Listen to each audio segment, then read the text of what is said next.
You look like Kaidu Lohar. Is it? Yeah. No. எனக்கு கண்மை தெரியல.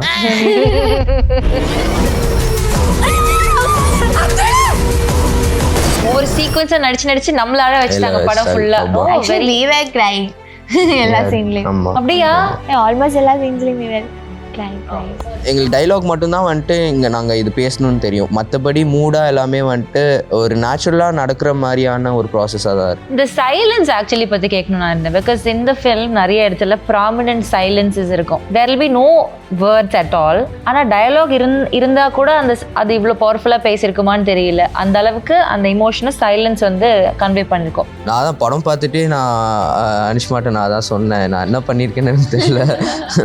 ஏன்னா அவங்களோட பிலீஃப் என்னன்னா, நாங்கள் பண்ணும் போது உனக்கு அறியாம தான் நீ பண்ற நீ அதை. ஸோ நீ ஒன்று பிளான் பண்ணிட்டு நீ அதை பண்ண முடியாதுன்னு சொல்லிட்டு I think everything played a role in it. ஒரு லொக்கேஷன்லேருந்து, ஒரு அவுட்ஃபிட்லேருந்து, ஒரு டீம்லேருந்து எல்லாமே. ஸோ என்ன சீக்வன்ஸ்னால் அது வந்துட்டு ஓட சொன்னாங்க. ஓடும் போது செருப்பு வந்துட்டு வெளில வந்துடுச்சு. ஸோ நான் அதை அப்படியே கண்டினியூ பண்ணிட்டு நான் ஓடிட்டேன். சரி கட் சொல்கிற வைக்கும்னு சொல்லிட்டு. ஸோ கரெக்டாக அது கேப்சர் ஆயிருக்கு. நான் ஓடும் போது அந்த செருப்பு பறக்கிறது வந்துட்டு கேப்சர் ஆயிருக்கு. வா ஷார்ட் நல்லா இருக்கேன்னு சொல்லிட்டு ஓகே சொன்னாங்க. நானும் சொன்னேன், சார் பார்த்தீங்களா என் செருப்புலாம் நடிக்குது இப்போது அதுலாம் சொன்னேன். அப்புறம் தான் தெரியுது இன்னும் 3 கிலோமீட்டர் நான் ஓடணும்னு சொல்லிட்டு. ஆனால் செருப்பு இல்லாமல் ஓடணும், ஏன்னா கண்டினியூட்டி இங்கே இதாகிடுச்சுல.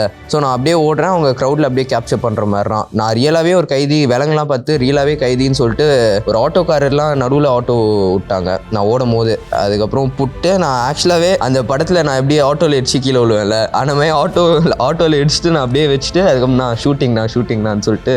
Pa Ranjith sir was like biggest fan. எனக்கு வந்து அட்டகத்தில இருந்து லைக் பிக்கஸ்ட் ஃபேன். ஸோ அவங்க வந்துட்டு என்னோட பேர் சொல்ல லைக் என்னோட எக்ஸிஸ்டன்ஸ் தெரியவே எனக்கு பெரிய விஷயமா இருந்துச்சு. பேர்லாம் சொல்லிட்டு இட் லைக் நல்லா பண்ணிருந்தாங்க அப்படிலாம் சொல்லும்போது இட் வாஸ் லைக் ஒரு அவார்டு வாங்குற மாதிரி எனக்கு இருந்துச்சு. பிளாட்ஸ் எல்லாம் 12-15 லட்சம் சொல்றாங்கல்ல, அது வெளிய பாப்பப்பட்டி பிரிவு KIT காலேஜ் பக்கத்துல ஸ்ரீ பேபி ப்ளூ ஜேல ஜஸ்ட் 8.9 lakhsல ஸ்டார்ட் ஆகுது. இதுதான் சரியான டெசிஷன். Call 9600 831182.